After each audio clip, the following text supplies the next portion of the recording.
Let's get back to the military strategy on the ground right now in Ukraine. We want to welcome retired Lieutenant General Richard Newton. Good morning to you. Good to see you again. You know, we have these new meetings today with Ukraine and Russia in Turkey. They didn't have a handshake, a kind of a cold introduction, not surprising, but they are still so far apart when it comes to Ukraine's sovereignty. Why in the world are these being called peace talks? Well, good morning, Adrienne. Always good to be with you and the team. By the way, I've negotiated with the Russians, a couple decades ago when I was a colonel on the staff of the Joint Chiefs in strategic arms reduction talks. And again, these talks so I've got a little bit of experience, but again, Russians will never negotiate from a point of weakness. They'll also always negotiate from a point of strength, as well as use whatever inflammatory propaganda, like even deception comments that will be in the favor of the Russian position.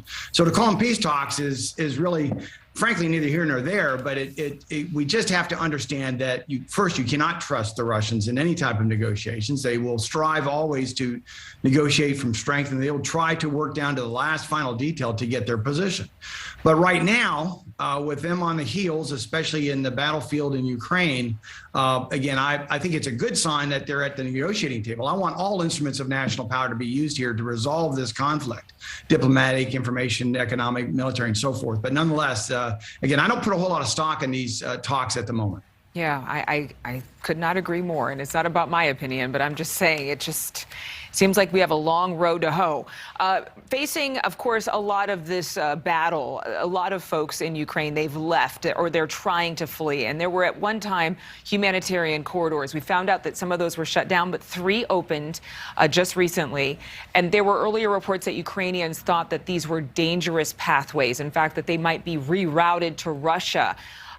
Right now, does this signal, the fact that these corridors are back open, does this signal another level of combat could be coming? Well, absolutely. The Russians are dug in. They're dug in, by the way, in around Kyiv and Kharkiv and so forth, and certainly to the south. And these corridors, again, my reports or my sources tell me we're up to now 3.9 million refugees. Think about that. But nonetheless, having corridors open are not going to be through the grace of the Russian military. It's going to really be through whatever modicum of success that we see the Ukrainian forces have on the battlefield. And that also, let's put this into perspective. A lot of emphasis has been put on the Donbass region. That the Russians perhaps have stated that they're refocusing now on Donbass. But my sources also tell me that they're really have not repositioned any forces anywhere. In fact, they may be just trying to go for a pause to re-strengthen their positions up in Kyiv, perhaps bring some forces down from Belarus in the north. But nonetheless, again, I don't see any type of reprieve. My last point is my friend and colleague Dave Petraeus said over the weekend that if you think of Mariupol, I believe Nick reported on it at 7 o'clock hour, is under tremendous siege. He's calling it the Ukrainian Alamo. And so, again, who's taking the brunt of all this are the Ukrainian citizens. The atrocities and the horrific, indiscriminate bombing against the Ukrainian civilians are really going to be, I think, forthcoming over the next not only days, but unfortunately weeks as well. One more question for you. There's this list that Ukraine put out reportedly with the list of Russian spies or purported Russian spies. How credible could that information be, and how could it be useful? Well, a lot of things we're starting to see in the media right now, as again, we're entering the 5th week. And so you're going to see a lot of give and take in terms of pronouncements and spies and negotiations and so forth. I think we just have to maybe settle down and really look at where the capabilities are.